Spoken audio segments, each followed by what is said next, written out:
Hey Gators, welcome to Tutorial Tuesday. Today I'm going to be demonstrating how to tattoo a banana, something that is really easy. You could do at home. You probably have all of the things that you're going to need for it. So what you are going to definitely need is a banana, preferably one that isn't too spotty and dark. You will also need a pin of some sort. So I'm going to be using a toothpick, but you can use a tack, a sewing needle. Just be very careful, be safe. These are sharp items. If you don't have any of these things, maybe you have one of these that you can use as well for the sharp pin at the back. So those are some of the things that you'll need.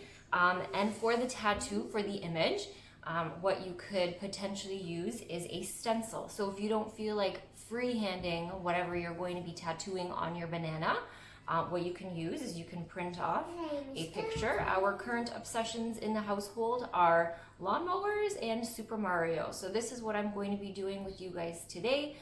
So let's get started. All right, so like I said, Gators, you need your banana, you need your pins or your toothpicks, whatever you're using. If you want to get really fancy, you can take a mechanical pencil and insert a sewing needle into it if it fits.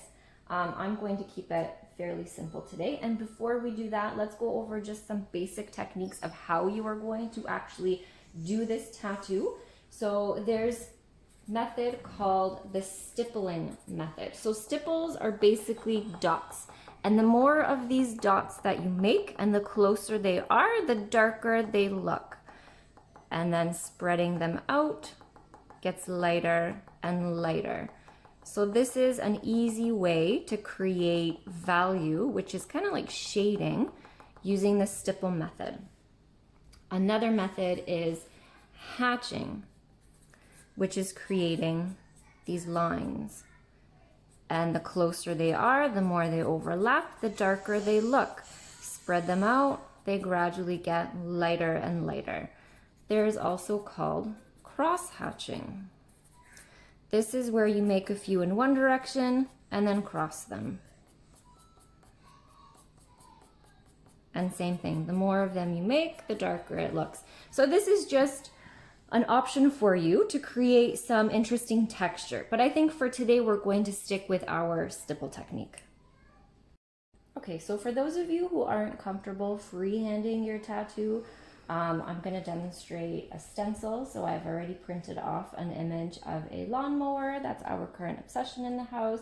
And all you do is once it's taped down, you very, very carefully just trace over it, very carefully piercing just the skin of your banana. You don't actually want to go through, all the way through the skin. And that's basically all that you do. You just outline it. And then eventually you'll take the picture off and you'll be able to add all of the other details that you need yourself.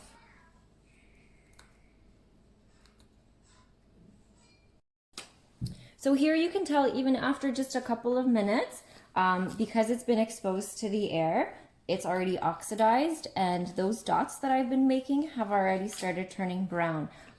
This is where I started. Notice how much darker it is and how thicker the dots are. This is from the toothpick. I ended up going with a pin because I realized that the smaller the dot, the more detail that you can get into it.